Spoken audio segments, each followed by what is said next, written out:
दुनिया के सारे इंसानों के लिए हजरत मोहम्मद सल्लल्लाहु अलैहि वसल्लम के लिए रहमत ऐसी, दयालुता ऐसी कि एक बार एक गैर मुस्लिम आपके यहाँ आया, आपका मेहमान। हेलो एंड वेलकम फ्रेंड्स, मेरा नाम गुलजार है और मैं फर्स्ट ईयर क्लास का स्टूडेंट हूँ।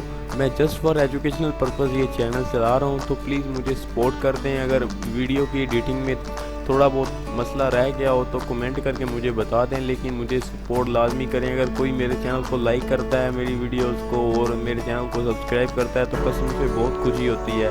तो प्लीज़ सब्सक्राइब कर दिया करें। Thank you. ये वीडियो आपका ईमान ताज़ा कर देगी, आपकी रूह खुश हो जाएगी ये वीडियो देखकर। तो आप कमेंट सेक्शन में नबी करीम सल्लल्लाहु अलैहि वसल्लम से मोहब्बत का इजहार ज़रूर करें और ज़्यादा से ज़्यादा शेयर करें ताकि ज़्यादा से ज़्यादा मुसलमानों तक ये वीडियो पहुँचे। ये भी एक तरह का सदका जारिया है। तो बगैर टाइम वेस्ट किए वीडियो को शुरू करते हैं। जाति न करना कि जाति करने वालों को अल्लाह पसंद नहीं करता, इसलिए जाति नहीं होने पाई।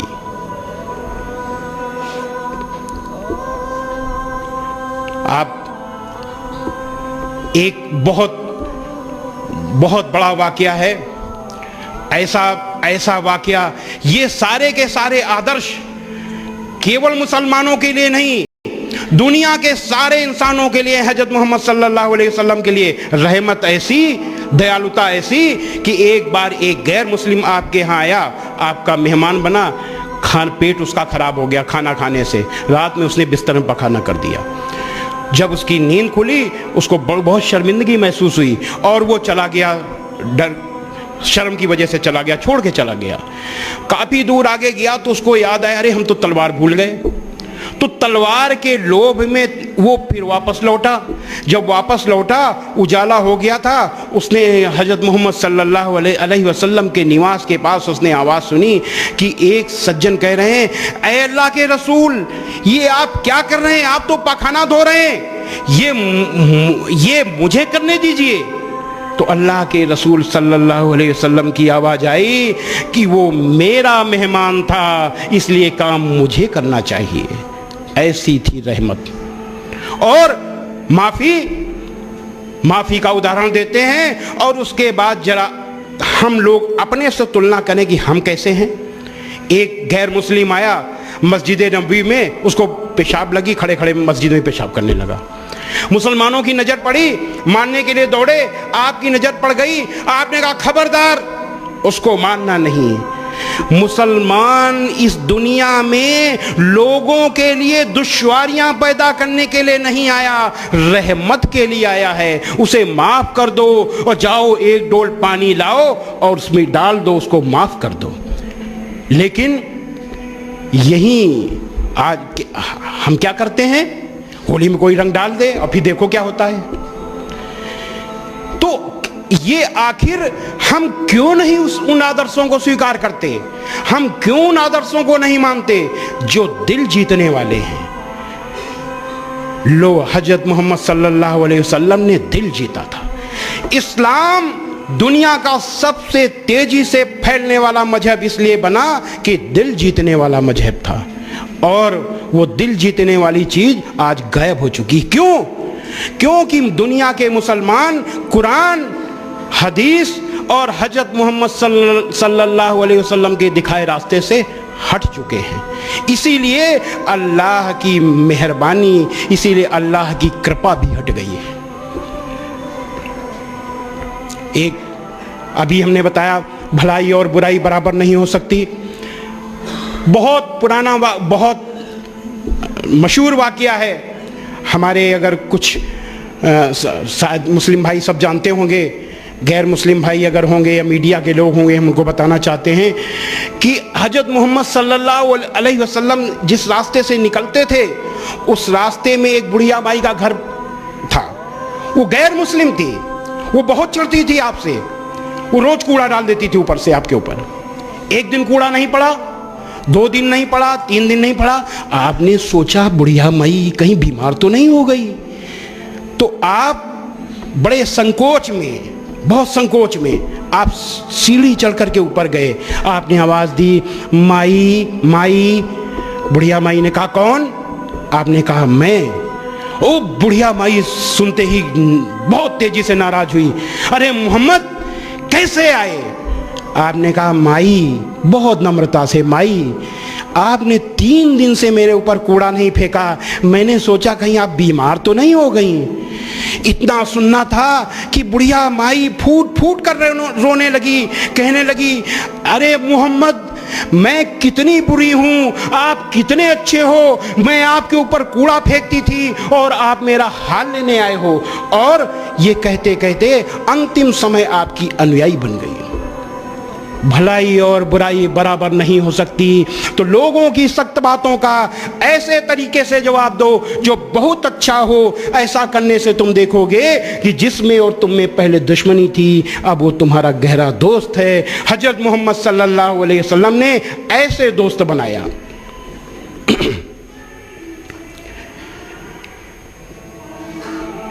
हम और आपकी शान के खिलाफ अगर कोई बात हो जाए तो 1-2 नहीं, दुनिया के लाखों मुसलमान अपनी गर्दन कटाने के लिए तैयार रहते हैं कि नहीं? लेकिन आप अपनी जान देने के लिए तो तैयार हो, लेकिन आप उनके आदर्शों को मानने के लिए तैयार नहीं हो। जरा सोचिए, जिसने ओझड़ी फेंक दी आपके ऊपर, जिसने आपके ऊपर गंदगी फेंकी, जिन लोगों ने आपके ऊपर कंकड़ फेंके, जिन लोगों ने आपका पीछा किया तमाम अपशब्द कहते हुए मक्का में, उन लोगों से आपने कोई बदला नहीं लिया। कहा माफी माफी और माफी। ताइफ का वाकया, कितनी बुरी तरह घायल किया गया था ताइफ में आपको, और जब अल्लाह ने कहा आपसे कि कहिए तो मैं ताइफ को कुचल दूं, आपने क्या कहा? आपने माफी दे दी। जो हजरत मोहम्मद सल्लल्लाहु अलैहि वसल्लम अपने ऊपर प्रत्यक्ष अपमान और अत्याचार करने वाले को केवल माफ कर रहे हैं, उनके अनुयायी दूसरों को माफ क्यों नहीं कर रहे? क्यों दिल जीत नहीं रहे? जब अल्लाह के रसूल दिल जीतते थे तो आप क्यों नहीं दिल जीत रहे? और माफ करिएगा, अभी मैंने एक लेख लिखा है पश्चिमी उत्तर प्रदेश के लिए। कुरान मजीद की आयत क्या है? अल्लाह का हुक्म है कि ए मोहम्मद, मोमिनों से कह दो कि अपने निगाहें नीची रखा करें और अपने शर्मगाहों की हिफाजत करें। किसी भी महिला को छेड़ना तो दूर, उसको गलत नजर से देखना, गलत नजर से सोचने तक की मनाही है इस अल्लाह की, अल्लाह का हुक्म है। लेकिन और आगे क्या आयत है? दूसरी अगली आयत क्या है कि ए मोमिनो, इंसाफ पर कायम रहो और खुदा के लिए इंसाफ की गवाही दो, चाहे इसमें तुम्हारा या तुम्हारे माँ बाप का या तुम्हारे रिश्तेदारों का नुकसान ही क्यों ना हो। लेकिन हम क्या करते हैं? जो व्यक्ति, हम और आप, जो अल्लाह के हुक्म को नहीं मानता, जो अल्लाह के हुक्म के खिलाफ जा रहा है, वो नाम का मुसलमान है। अल्लाह की नज़र में, इस्लाम की नज़र में मुसलमान नहीं है वो केवल उसका नाम है मुसलमान का। लेकिन आज क्या है कि उस मुसलमान को जो अल्लाह के हुक्म के खिलाफ जा रहा है, उसकी हम तरफदारी करते हैं। क्या हम इस्लाम को नुकसान नहीं पहुंचा रहे? क्या हम दीन को बदनाम नहीं कर रहे? कोई बोलने के लिए तैयार नहीं इस पर। मुझे इतनी बेचैनी है कि मैं क्या कहूं। कोई इस पर बोलने के लिए तैयार है, मैं खुल के नहीं कह सकता। मेरी एक सीमा है, मेरी एक मर्यादा है। अगर उस मर्यादा को मैं लांघ जाऊंगा तो मैं खत्म हो जाऊंगा। मैं उस मर्यादा को लांघना नहीं चाहता, लेकिन अंदर ही अंदर मुझे इतनी बेचैनी हो रही है कि दुनिया के सबसे बड़े सिद्धांत को, दुनिया के सबसे बड़े दीन को कुछ लोग नासमझी की वजह से ऐसे पेश कर रहे हैं।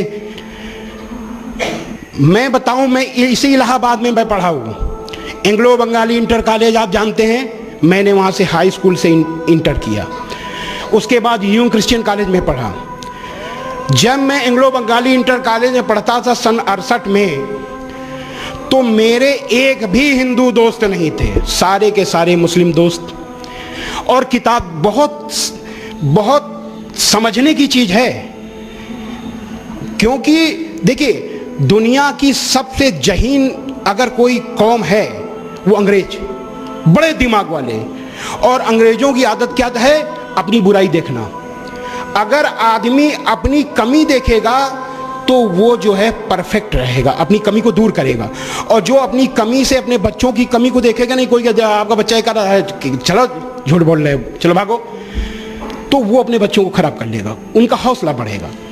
कोई भी नाव हो, अगर छेद हो उसकी अनदेखी करें, नाव डूब जाएगी।